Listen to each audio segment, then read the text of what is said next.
장애물이 행동을 앞으로 이끈다. 길을 가로막는 장애물이 곧 길이 된다. 마르쿠스 아우렐리우스. 의심할 여지 없이 모든 부정적 상황을 극복하기 위한 역사상 가장 효과적인 비법 중 하나이다. 라이언 홀리데이가 바로 앞에 나오는 마르쿠스 아우렐리우스의 명언을 두고 언급한 말입니다.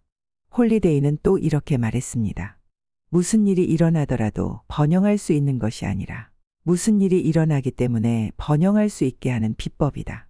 라이언 홀리데이는 자신의 돌파력이라는 저서 전체를 마르쿠스 아우렐리우스의 이 명언에 기반을 두었습니다. 요컨대 삶의 어려움과 도전을 장애물로 여긴다면 이는 오로지 장애물일 수밖에 없습니다. 그런 삶의 도전을 어떻게 보느냐가 중요합니다.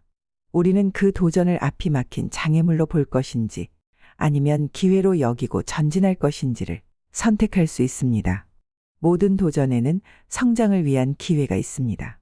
이런 사실만 깨달으면 우리는 좌절과 투쟁 같은 방해 요소가 실제로는 우리에게 힘을 실어준다는 사실을 확신할 수 있게 되죠.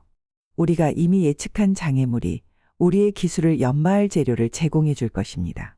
스토아 철학에서는 삶의 장애물이란 언제나 용기, 겸손, 이성, 정의, 인내, 절제, 용서 등의 미덕을 실천하는 기회가 됩니다.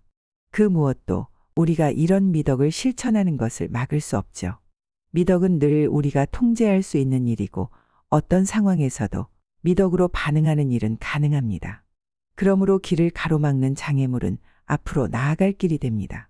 그 장애물은 우리가 최고의 자아가 되려고 단련할 수 있는 또 다른 기회일 뿐이죠. 삶이 우리에게 던지는 시련이 무엇이건 우리는 선택할 수 있습니다.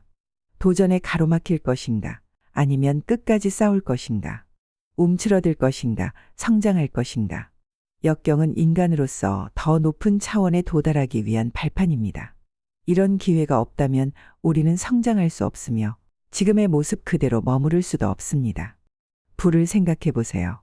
불은 모든 장애물을 연료로 사용합니다. 길을 가로막는 장애물이 없다면 불은 소멸합니다. 우리가 바로 불입니다. 사실 장애물은 우리에게 에너지를 주고 더 강해지도록 할 뿐이므로 장애물이 존재한다고 볼 수도 없죠. 이를 두고 마르쿠스 아우렐리우스는 장애물 자체를 전복시키는 연료로 장애물을 사용하는 능력이라고 부릅니다. 어떤 시련이 길을 가로막을 때마다 그 장애물을 가장 중요한 목표를 실천하는 데 사용하세요.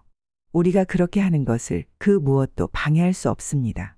우리는 계속 발전해 나갈 것이고 이른바 새로운 장애물이 제시하는 기회가 늘 생길 것입니다. 그 장애물을 에너지로 사용하여 능력을 단련하는 일은 우리가 통제할 수 있습니다. 이 모든 일은 인식에 달려 있습니다. 똑같은 상황이라도 발에 묶인 납덩어리로 인식되기도 하고 어깨에서 자라는 날개로 인식되기도 합니다. 삶의 도전을 어떻게 해석하느냐는 도전을 극복하는 일에 중요하죠. 궁극적으로 중요한 것은 도전이 아니라 그 도전을 우리가 어떻게 인식하느냐입니다. 어떤 외적인 일로 고통을 받는다면 우리를 방해하는 것은 그 외적인 일이 아니라 그 일에 대한 자신의 판단이다. 그런 판단을 없애는 것은 자신의 능력 안에 있다. 이렇듯 마르쿠스 아우렐리우스는 우리의 판단이 외적인 일을 장애물 아니면 기회로 만든다고 했습니다. 그 선택은 우리에게 달려 있습니다. 우리는 모든 일에서 성장을 위한 기회를 찾을 수 있습니다. 우리는 항상 장애물 자체를 전복시키려고 노력할 수 있고 미덕으로 반응할 방법을 찾을 수 있습니다. 그렇다고 세상을 장밋빛으로만 낙관적으로만 보는 것은 아닙니다. 끔찍한 일은 분명히 일어나고 있습니다.